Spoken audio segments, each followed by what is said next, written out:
Chapter 31, Section 3. Economic Growth Creates an Age of Affluence. In 1940, Dick and Mac McDonald opened a drive-in restaurant in San Bernardino, California. The restaurant was popular, but customers sometimes had to wait as long as 20 minutes for their food. Dick McDonald later recalled, "The cars were jamming up the lot. Customers weren't demanding it, but our intuition told us they would like speed.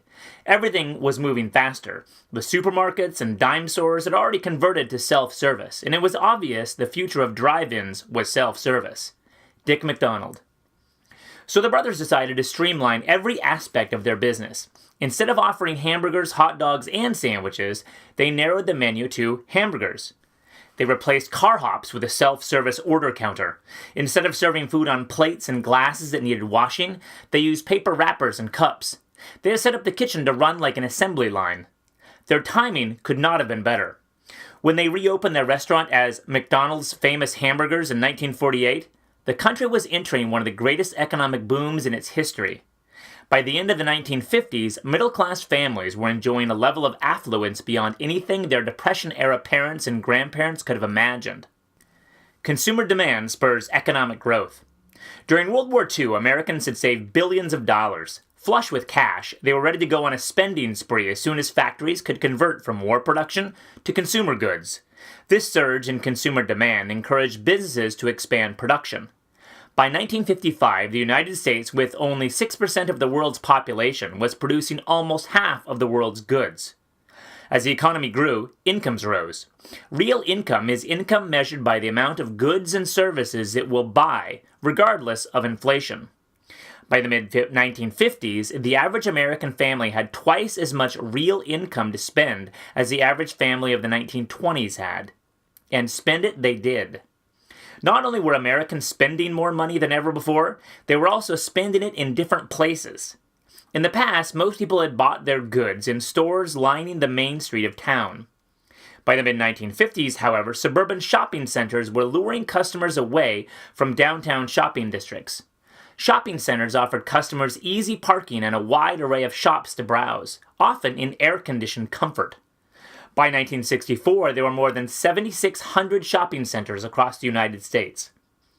Businesses used methods pioneered during the 1920s to encourage consumers to keep on spending. One method was slick advertising campaigns. By 1955, businesses were spending $8 billion a year on ads that encouraged consumption. Another method was to offer consumers easier ways to buy now and pay later. Large stores issued charge cards that allowed their customers to charge goods to an account rather than pay cash. By 1960, Sears Roebuck had more than 10 million accounts, or one for every 5 families. In 1958, American Express launched the first all-purpose credit card that could be used in stores, hotels, restaurants, and gas stations. A third method used to encourage consumption was called planned obsolescence. Brooks Stevens, the industrial designer who popularized this term, defined it as a way to create the desire to own something a little newer, a little better, a little sooner than is necessary. Businesses using this method look for ways to make what a consumer bought today seem obsolete or out of date after a fixed period of time. Clothing companies did this by introducing new fashions every season. As they did so, last season's garments, although still usable, looked dated. Automobile companies did the same thing by changing the styling of their cars every year. The economy begins to shift from goods to services. When the 1950s began, the U.S. economy was dominated by industries that produced such goods as steel, appliances, and cars. By the end of the decade, industries that provided services rather than manufacturing goods were growing in importance.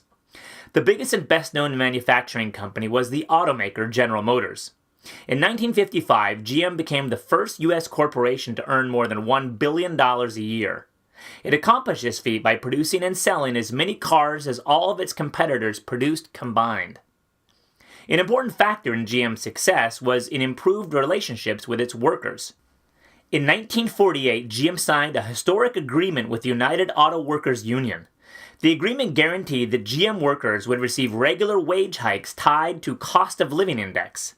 A cost of living index measures differences in the price of goods and services over time. If inflation pushes prices up, the index measures by how much prices went up. Fortune magazine called the agreement the Treaty of Detroit. It brought GM years of labor peace. As the economic boom continued, new service industries began to compete for the consumer's dollar. One was the fast food service industry. In 1954, a go-getter named Ray Kroc visited McDonald's famous hamburgers in San Bernardino. He was amazed by what he saw. An hour before lunch, there was already a long line of customers waiting to be served. Kroc asked people in line what they liked about the restaurant. They replied that it was clean, fast, and cheap. In addition, the burgers tasted good, and it was not necessary to tip anyone. Kroc convinced the McDonald brothers to hire him as a franchising agent. A franchise is an agreement to operate a business that carries the company's name and sells its products. The next year, he opened his own franchise restaurant in Des Plaines, Illinois. Like the original, Kroc's McDonald's was wildly successful. It was especially attractive to families with young children who did not feel comfortable in more formal restaurants.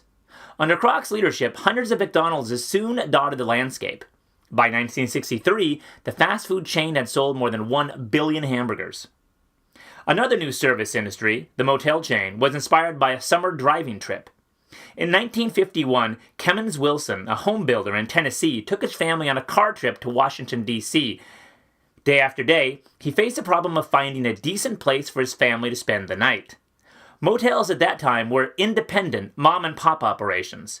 Some were clean, others were filthy. Some charged extra for children, others did not. The only way to find out was to go from one motel to the next.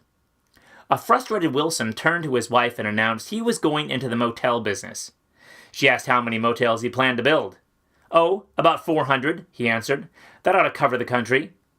His motels would be clean, affordable, easy to find, and family-friendly. "And if I never do anything else worth remembering in my life," he added, "children are going to stay free at my motels." Wilson returned home and built his first Holiday Inn. After franchising his chain, the number of Holiday Inns grew rapidly. Other chains, such as Best Western and Howard Johnson's, also began to expand. By the 1960s, the motel chain had become a fixture on America's highways. The workforce shifts from blue to white-collar jobs. As the economy grew and changed, the kinds of work people did also changed. When the 1950s began, blue-collar workers made up the largest part of the workforce. Blue-collar workers are people who work in factories or at skilled trades, such as plumbing or auto repair. Most are paid by the hour. The name comes from the durable blue shirts that manual workers often wore to work. By the end of the 1950s, the workforce looked different. For the first time in history, white-collar workers outnumbered blue-collar employees. White-collar workers include professionals such as doctors and lawyers, engineers, salespeople, manager, and office staff.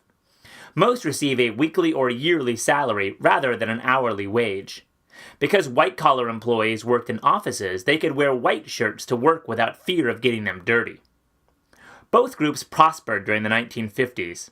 As blue-collar workers moved up into the middle class, they began to dress, act, and consume like their white-collar neighbors. During the war, observed a sociologist in Detroit, you could sit on a streetcar and tell at a glance who were the blue-collar defense workers and who were the white-collars. Today, you just can't tell who's who.